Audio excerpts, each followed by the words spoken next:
Good afternoon, everybody. Many thanks to Deepika and to the wonderful jazz trio. It is hard to follow Gershwin and Getz and Gilberto, but I shall try my best. I would also like to acknowledge with great respect the traditional owners of the land on which we are all standing or sitting, the Gadigal people of the Eora Nation.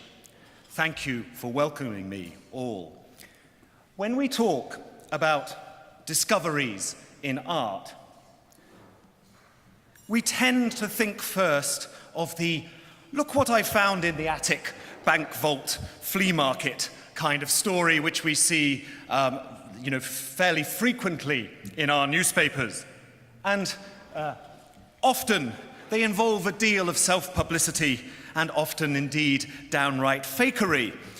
But here today, here at the university and with you, I want to talk, if I may, about the kinds of discovery that drive researchers, teachers, and students to think again.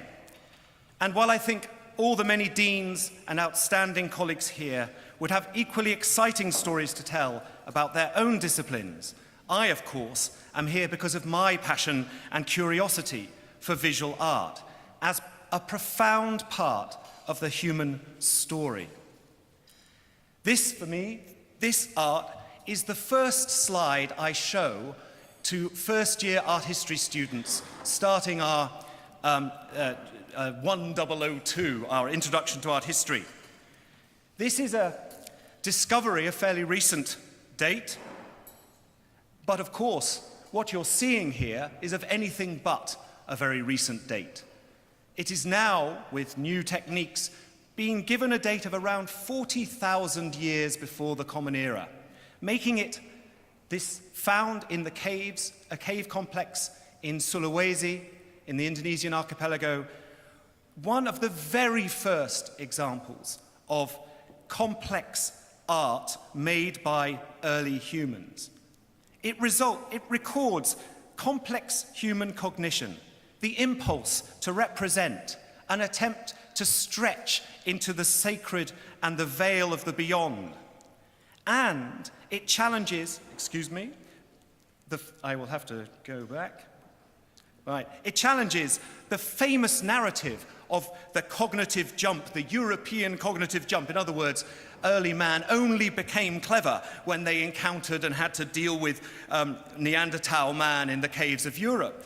Indeed, and in a way, that is already the first challenge that we present to students, but we also want to make them think about what it is that drives and compels humans to make marks, to represent their world, their environment, their relationship with the animal and mineral and vegetable world. And of course, it's the beginning of printmaking too. These stencils are made by swallowing paint, spitting it out, removing your hand and leaving the void. It's an extraordinary sort of human endeavor. But of course, one also wants to use it to think about perhaps things, painting on walls that we more traditionally have dealt with in art history. So, of course, this is another famous hands-on-the-wall sequence. This is Michelangelo's 1511 Birth of Adam from the Sistine ceiling. And it's another hand on a wall which tries to conjure not only the fragile boundaries of the human and the divine, but it's also an image that continues to fascinate, even perplex us, not only artists and art historians, but neuroscientists. Here's a fuller view of the famous creation of Adam moment. Partly because in recent times, others outside the art history disciplines have become very interested in what art does for us, what it stimulates, how it enriches our lives. And those are the kind of big questions that we use art to ask. I just want to show you this. Neuroscientists have a great fun trying to claim that God's shroud is in fact the human brain. And of course, when seen like this, there is a remarkable example. But I use this as a shorthand to say that in fact, the history of art is linked with many things now. The history of human development, cognition, perception, reception. Art is a big deal. That's all I will say to you. Seeing life on the wall has a long history, And it also has a present, of course, a present in which this university has done things to stimulate. So I show you here one of the very strikingly designed posters for an early Power Institute workshop on muralism, wall painting on the walls in Australia from the 1980s, and of course, the marvelous and enigmatic Banksy and his reuse of art history inside urban context to stimulate, critique, and find ways of sort of pointing to the grime of the sort of the imperfect grime of surroundings by using, quotations from Vermeer. So art has a social and a cultural function too, which we explore thoroughly with our students. And as we take note here of the vital importance of Indigenous knowledge, I should also proudly say that in our department, students are quickly introduced to some of the most cutting-edge scholarship on the very long history of Indigenous art in Australia. And that through the marvellous work of my colleague, for example, Stephen Gilchrist, who has come here as an Indigenous man with a vast experience of curating to teach students, but also to take the message of what we are doing here internationally. This was a show, Every When, The Eternal Present in Indigenous Art, which was premiered at Harvard Art Museums, one of the most splendid university museums anywhere in the world, and which, just among some of its topics were man's relationship with the environment, the concepts of time that dominate our world. In a way, Stephen's show was not just about showing people in Harvard what Aboriginal art looked like, but forcing them to think through what it might mean for our conceptions of time, space, country, geography, habit, routine. Again, I say, art is a big deal. I want also, just before I get too over-enthusiastic, to talk to about other places around the world where you can, at this very moment, witness the kind of research, teaching, and scholarship that is informing the University of Sydney's Art History Department and what we do here. This is, of course, for many of you will recognize it as Matisse's Blue Nude, the famous 1907 piece which so shocked America in 1914 when it was shown at the Armory Show. But actually, its full title is Blue Nude, Souvenir of Biskra.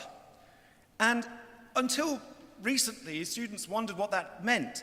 But my colleague Roger Benjamin has, at this very moment, an exhibition in Paris at the Institut du Monde Arabe, which is showing people what Biskra was as a cultural space, why it mattered, why the kinds of human and literary and cultural traffic that informed this oasis town in Algeria had an impact on what we understand by European modernism.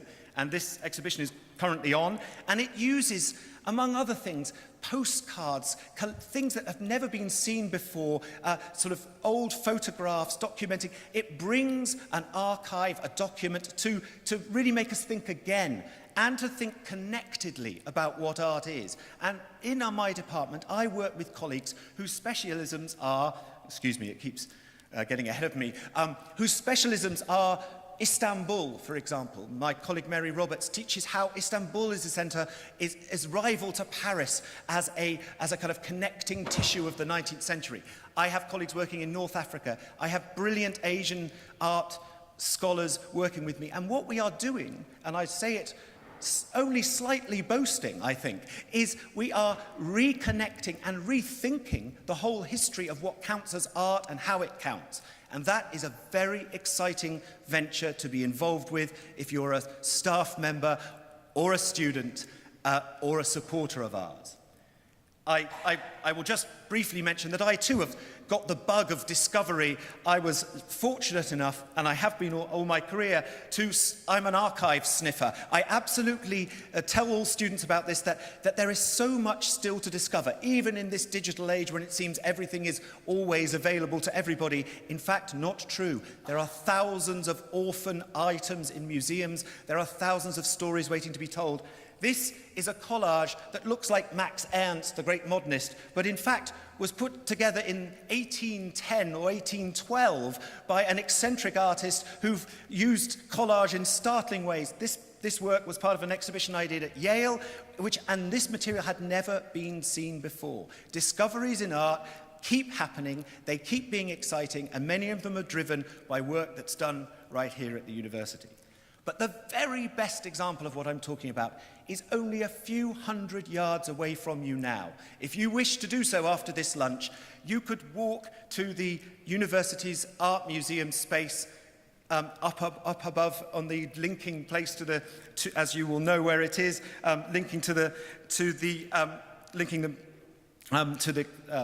quad, and you can see this exhibition, Floating Time, an exhibition which in so many ways exemplifies what we're here to celebrate, because it is curated by Stephen Whiteman, my marvelous Asian art specialist, Chinese-speaking art historian, with two students, Bing-Ching Wei and Minerva Inwald. One works with him in art history, one in history.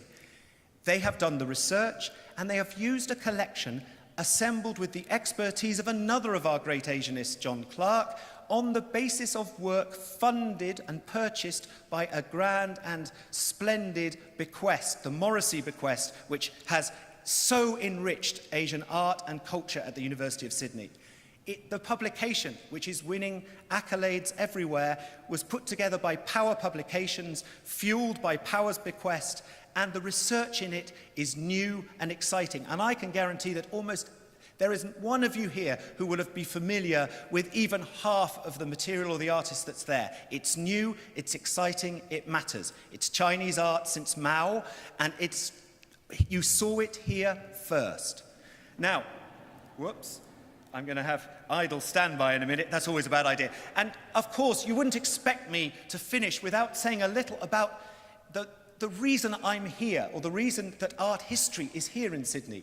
And that is the bequest that started it all here, John Power's, the artist and philanthropist, extraordinary, generous gift to the university, which created not only the Department of Art History, but a wide-ranging program of communication of why art matters to the world. John Power felt that it wasn't just students and staff, it was the whole of Australia that needed to learn about why art really mattered, why it was profound, why it was human, and why no society could possibly live without it. Now, that's a grand vision to try to keep up with, but what it has meant, among many other things, is that we are involved in lots of communication. We teach, we research, we sponsor research, but we also bring, excuse me, it keeps flicking ahead of me. We bring scholars, thinkers, curators. This, of course, is Francis Morris, the director of Tate Modern, who was here in conversation with me at the MCA just recently, and we are doing a marvelous event around the soon-to-open Versailles show, which opens at the National Gallery, which we are going to bring sort of an intellectual think tank here to Sydney and to Canberra to discuss. We are bringing ideas to art, and all of those ideas, making them open and available. We do this through talks, through conferences, through publications, all of which is part of that wider mission of making sure not just our students and our staff understand the importance of art, but everyone in our communities here in Sydney, in Australia, and internationally. And I'll finish by saying that, of course, that mission is going to be enormously enhanced by the great news that we've all heard of the generosity of Chow Chat Wing and the founding of the soon-to-be-built Chow Chat Wing Museum, which will unite the university's collections, give us a showcase to engage, and put us on the map of art museums which really do transformative work. And before I finish, I just want to say that if you look around the university's art collection itself, you will also know that we have been enormously helped in this area too by bequests and generosity. So, Roddy Marr's extraordinary bequest. I was showing students this drawing only a week and 2 days ago. This is Géricault's small but very powerful Hercules and Antaeus on the left, and of course the Renshaw bequest, which gave us a rather extraordinary collection of Geoffrey Smart's works, among much else, which I have also had a part in exhibiting here. So what I want to say is that we are doing fantastic work in this, as in so many other areas at the University of Sydney.